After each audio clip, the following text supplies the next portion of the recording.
ഇന്നിത് രാവിലെ തന്നെ നല്ല മഴയായിരുന്നു കേട്ടോ. നല്ല മഴയായതുകൊണ്ട് തന്നെ ഞാൻ എണീറ്റ ഉടനെ നേരെ പോയത് മഷ്റൂമിൻ്റെ അടുത്തേക്കാണ്. മഷ്റൂം ദേ നന്നായിട്ട് മഴയായതുകൊണ്ട് തന്നെ നന്നായിട്ട് ആകാനായിട്ട് തുടങ്ങിയിട്ടുണ്ടായിരുന്നു കേട്ടോ. എന്നിട്ട് ഇന്ന് രാവിലെ കഴിക്കാനായിട്ട് പുട്ടും കടലക്കറിയാണ്. അപ്പോൾ പുട്ട് നേരെ ഞാൻ ഉപ്പൊക്കെ ചേർത്തിട്ട് കുറച്ച് വെള്ളം ഒഴിച്ച് കുറച്ച് നേരം മാവ് ഇങ്ങനെ മാറ്റി വയ്ക്കും കേട്ടോ. അപ്പോഴേക്കും നന്നായിട്ടൊന്ന് അത് കുതിർന്ന് വരും. അതിനുശേഷമാണ് ഞാൻ മിക്സ് ചെയ്തെടുക്കുന്നത്. ആ നേരം കൊണ്ട് ഞാൻ തേങ്ങയൊക്കെ തിരുമ്മി വെച്ചിട്ടുണ്ടായിരുന്നു കേട്ടോ.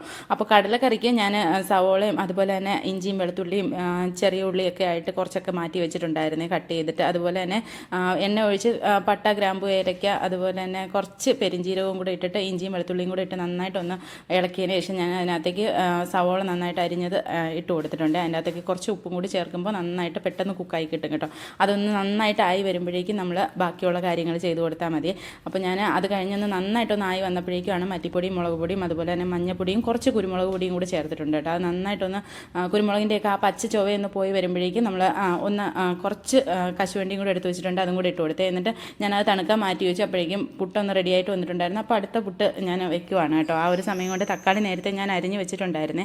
അപ്പോൾ ഇനി അതൊന്ന് തണുത്ത് വന്നതിന് ശേഷം മിക്സിയിൽ നന്നായിട്ടൊന്ന് അടിച്ചെടുക്കും. അതുപോലെ തന്നെ നമ്മൾ കുറച്ച് കടലയും കൂടെ മാറ്റി വെച്ചിട്ടുണ്ട്. അതും കൂടെ ഒന്ന് അടിച്ചെടുക്കും. ആ ഒരു സമയം കൊണ്ട് അതൊന്ന് തണുത്ത് വരുന്ന സമയത്താണ് ഞാൻ ഇതെല്ലാം ചെയ്യുന്നത് കേട്ടോ. കഴിഞ്ഞ ദിവസം മുളകും മഞ്ഞയും മല്ലിപ്പൊടിയും ഒക്കെ പൊടിപ്പിച്ച് വെച്ചിട്ടുണ്ടായിരുന്നു കേട്ടോ. അപ്പോൾ അത് കുപ്പികളിലേക്ക് ആക്കിയിട്ട് വെക്കും കേട്ടോ. എല്ലാ ബോട്ടിൽസിലും ആക്കി ഒന്ന് മാറ്റി വയ്ക്കുവാണെങ്കിൽ ആ സമയം കൊണ്ട് നമ്മൾ കടല കുക്കറിൽ നേരത്തെ തന്നെ ഞാൻ കുക്ക് ചെയ്ത് വെച്ചിട്ടുണ്ടായിരുന്നു. അത് നേരെ ആ വെള്ളം കൂടി ഒഴിച്ച് തന്നെ അതൊന്ന് കുക്ക് ചെയ്യാനായിട്ട് വെച്ചതിന് ശേഷം ഞാൻ നേരത്തെ അരച്ച് വെച്ച പേസ്റ്റ് എല്ലാം ചേർത്ത് കുറച്ച് ടൊമാറ്റോയും കൂടി ചേർത്തിട്ട് അതൊന്ന് കുക്ക് ആവാനായിട്ട് അടച്ചു വെച്ചിട്ടുണ്ട്. അതൊന്നായി വരുമ്പോഴേക്കും ഞാൻ ബാക്കിയുള്ള മുളക് പൊടിയൊക്കെ ഒന്ന് തട്ടി വെക്കാമെന്ന് വിചാരിച്ചു കേട്ടോ. അത് തട്ടിയൊക്കെ വെച്ചതിന് ശേഷമാണ് ബാക്കി കാര്യങ്ങൾ ചെയ്യുന്നത്.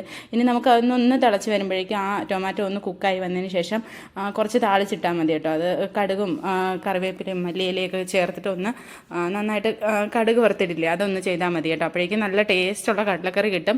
വളരെ എളുപ്പത്തിലാക്കി എടുക്കാൻ കേട്ടോ. ചെറിയ ഉള്ളി ഞാൻ കടുക് വറുക്കാൻ വേണ്ടി മാത്രമാണ് എടുത്തിട്ടുള്ളത്. അപ്പോൾ ഇതേ കടലക്കറിയും പുട്ടും ഒക്കെ റെഡി ആയിട്ടുണ്ട്. ഇനി ഞാൻ ചീകയും കൂടെ കഴിക്കാൻ പോവാണ് കേട്ടോ.